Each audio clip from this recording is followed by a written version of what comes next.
سلمت قلبي يا ربي لتصله، رفعته لك من خوفي فأنت له.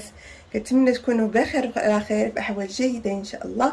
مرحبا بكم مرة أخرى في قناتي وقناتكم الطبخ والبساطة مع غزلان. اليوم إن شاء الله فيديو جديد ونهار جديد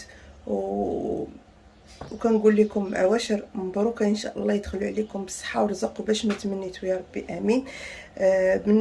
بالنسبه لهاد التحضيرات ان شاء الله، تحضيرات ديال عيد الفطر ان شاء الله اللي يدخلوا علينا على خير وبخير وبصحه جيده يا رب العالمين، وكاع اللي عزيز علينا يكون بخير وعلى خير.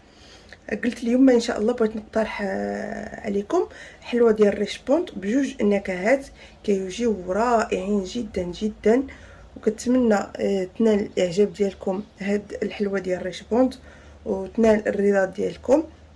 صراحه انا دائما كنديرها في واحد اش نقول لكم المذاق اللي كنعرفو دائما.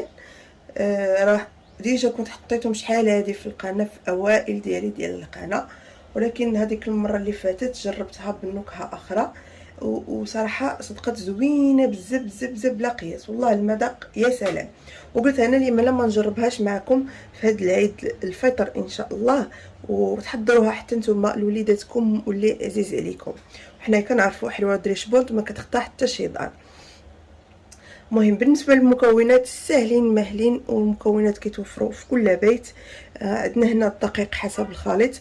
المهم انا عندي هنايا 850 غرام اللي كنحتاج في هذه المكونات، 850 غرام اللي عندي هنا ديال الدقيق، ولكن نتوما ديروا الدقيق على حسب الخليط. انا نوريكم القوام ديال الدقيق ديال العجينه ديالنا كيفاش غيكون. وغنحتاجوا هنا 3 ديال البيضات اللي غنحتاجوا، وغنحتاجوا واحد فاني وجوج خمارات حمر، وغنحتاجوا 250 غرام ديال الزبده، من احسن تكون ديال البواطه ما تكونش مارغرين العفو، وكاس ديال الزيت وكاس ديال السكر مبوبي. وغنحتاجوا واحد الحامضه، النكهه الاولى نديرها فيها حامضه وحده قشور ديال الحامض. وغنحتاجوا لواحد 3 ديال المعالق ديال النشا، هي عندي هنا في القرعه ديال النشا كبار اللي غنحتاجو. صافي هادو هما المكونات اللي غنحتاجو. بالنسبه للنكهه الاولى غنديروها في الحامض كما كتلاحظوا، وبالنسبه للنكهه الثانيه حتى نخلط ونهز هذاك النص ديال اللي غندير فيه الحامض نحطو بوحديتو، والنص اللي غندير فيه النكهه الثانيه نديرو بوحديتو. بالنسبه للطريقه ديال التحضير كما عودتكم دائما كلشي ساهل مهل، دائما مع البساطه. نوجد هادو نقطعهم، دائما كنلقى معهم مشكل كيعجبني من كيبقى نعجن ما نبقاش نجبد من هنا ومن هنا نوسخ الدنيا. حتى هذا غنقطعوه وصافي. دابا بسم الله غنخلط هاد نخدم هاد الزبده مع السكر مزيان كما كتلاحظوا. ومن الافضل تدخل الزبده في حراره المطبخ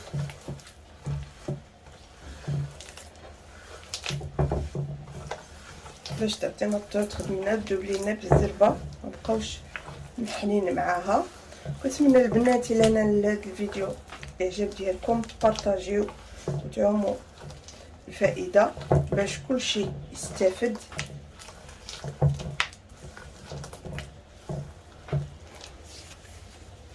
كما كتلاحظوا هي سميتو الزبده ديالنا مع السكر دابت ولات فومار.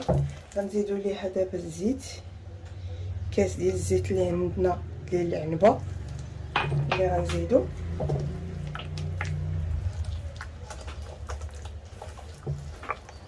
وغنزيدو معها هاد 3 ديال البيضات.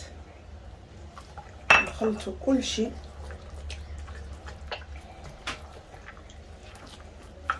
بالمناسبه اللي بغى يخدم هاد المكونات يخلطهم في العجانه ولا يخلطهم بالطراب الكهربائي ممكن.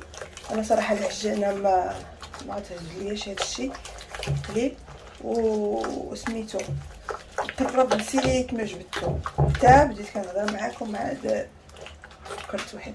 انا تقريبا كنخدمو الطراب ديال الكهرباء باش دغيا كتسهل الخدمه. صافي كنبقى هكا حتى كيدوب كلشي كيولي عندي دايب. كنزيد هذاك السكر فاني اللي عندي وكنزيد هذوك 3 ديال المعالق اللي قلت لكم ديال النشا. 1 2 3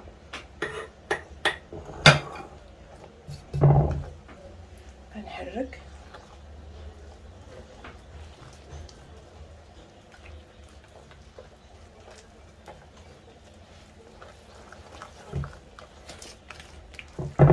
صافي. كنبقاو نحركو بحال هكا حتى كلشي كيتخلط.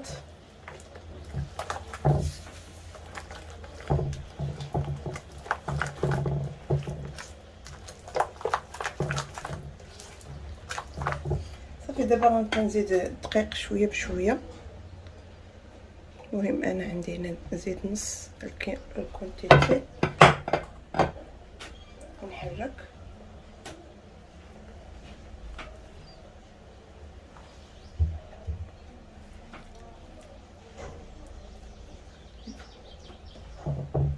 غنبقى نجمع بحال هكا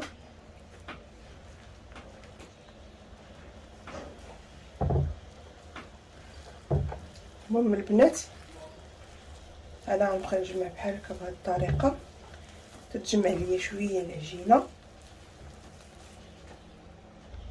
البنات انا كنزيد هذوك 2 خمارات اللي عندي وزدت شويه عاوتاني ديال الدقيق. انا بغيت غير تجمع ليا شويه العجينه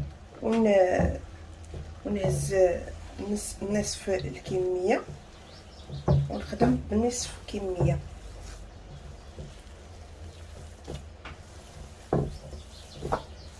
وباش نطول عليكم بزاف الفيديو كنجمع ونقطع معاكم عاوتاني. المهم البنات انا راه جمعت العجينه ماشي ما درتش ليها الدقيق كامل غير باش نقسم العجينه قسمتها على 2. دابا النص غنديرو شي بلاصه نديرو في واحد الطبسيل والنص غنزيد ليه نوك سميتو الحامض. نحاول نحك هاد الحامضه كامله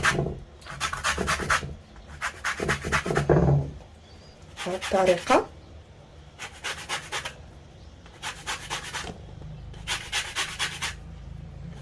ونبقى نزيد في سميتو في الدقيق حتى نحصل على القوام كما قلت لكم.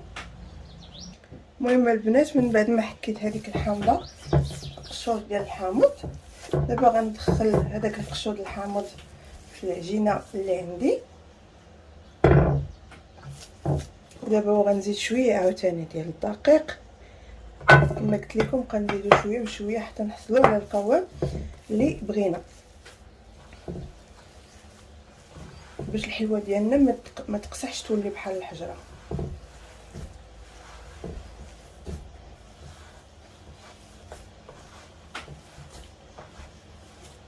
وما نعجنوهاش كنجمعوها بحال هكا وصافي.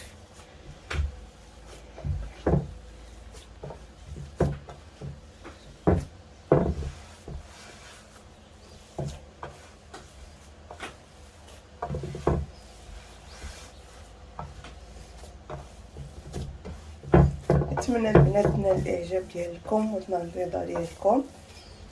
كنقول لكم مره اخرى الا عجبكم الفيديو بارطاجيو مع الاحباب والاصدقاء. باش تعم الفائده. دعمونا بلي لايك والكومونتير لعلى خطيكم.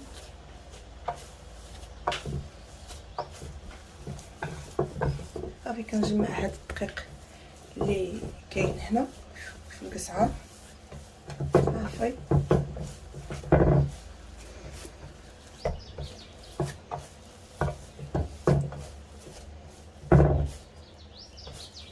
شفتوا البنات، هذا هو القوام اللي خاص يكون. كتدخل فيها صبعك هكا كتكون رطبه. هذا هو القوام ديال الحلوه. دابا غنجيب نحيد هذه ونجيب العجينه الثانيه. ها هي غنزيدوا ليها النكهه الثانيه. النكهه الثانيه غنزيد ليها واحد معلقه بومبي ديال قهوه سريع الذوبان اللي غنزيدو. ها هي راه حطيتها كاع ما بانت في الكاميرا.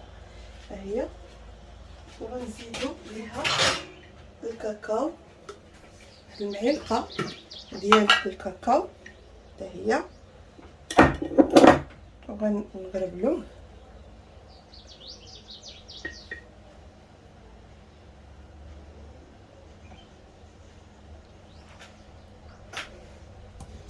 صافي وغنخلط هاد المكونات. حاولت نكب شويه ديال الماء في هاد القهوه باش تذوب، او الحليب او اللي عندكم.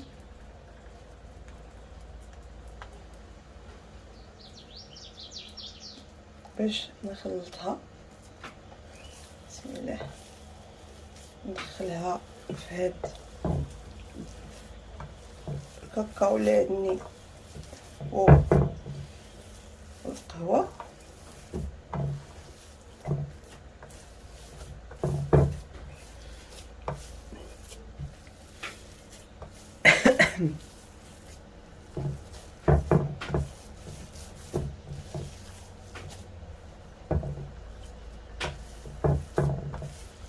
ونزيد شويه ديال الدقيق. ما خصناش نزيدو الدقيق بزاف.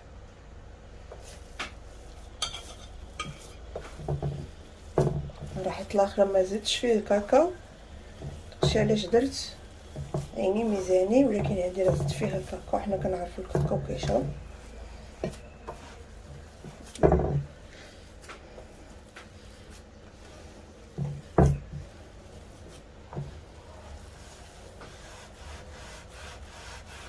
نحاول نجمع العجينه.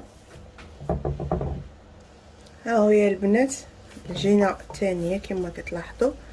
كما قلت لكم العجينه شيشه.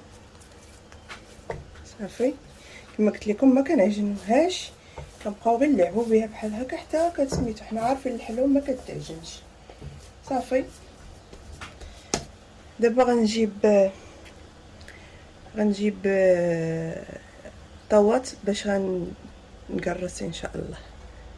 قبل البنات ما تخليوش العجينه ديالكم عريانه.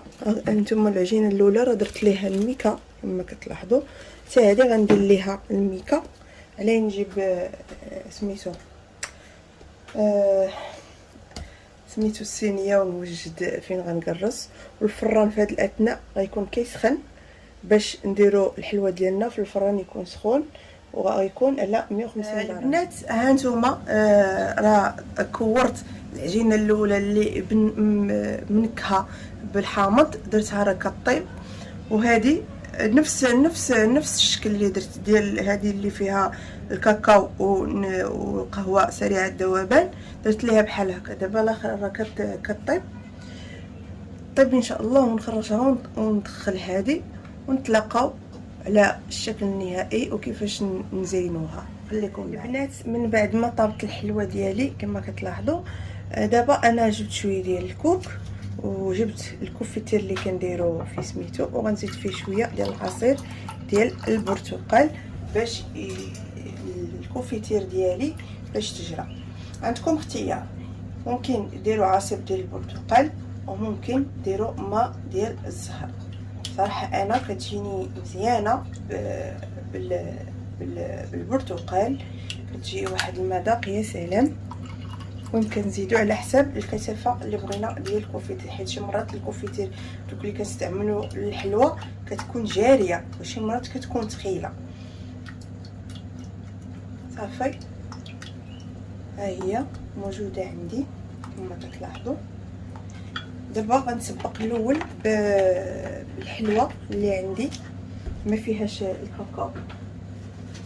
النكهه ديال البرتقال كما كتلاحظوا ها هي غنديرها في الكونفيتير ديالي. وانتم عندكم اختيار، ممكن ديروها فرديه ولا ديروها ملاصقين. صافي انا غنستمر هكا نوريكم الطريقه بالنسبه للمبتدئات.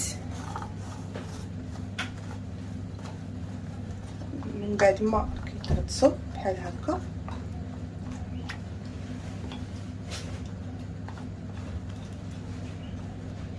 كنشدو بحال هكا جوج هكا ملاصقين وكنفندهم بحال هكا في الكوك. صافي هذا هو الشكل، كتكون بحال هكا. خليكم معي باش نشوفوا الشكل النهائي ديالها. قبل نرجع معكم باش نوري لكم كيفاش نديروا هذيك النكهه الثانيه اللي فيها الكاكاو والقهوه سريعه الذوبان. خليكم معي. وبالنسبه لهذاك اللي درنا به كاكاو والقهوه، غندير هذا الكوك غندير فيه شويه ديال الكاكاو، واحد المعلقه بحال هكاك، وغنحرك هذا الكاكاو والكوك مزيان حتى كيتجانسوا ليا.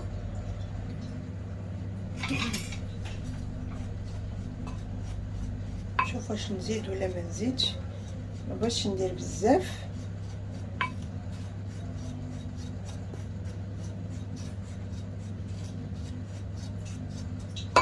نزيد شويش وصافي، ضروري ما تغربلوه.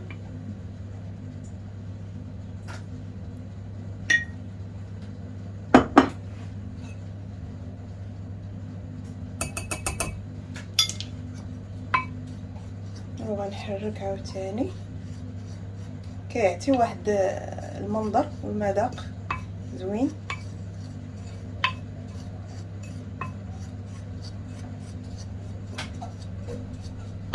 صافي كنجيب هذاك الطاوه الثانيه اللي فيها هذا ديال الكاكاو،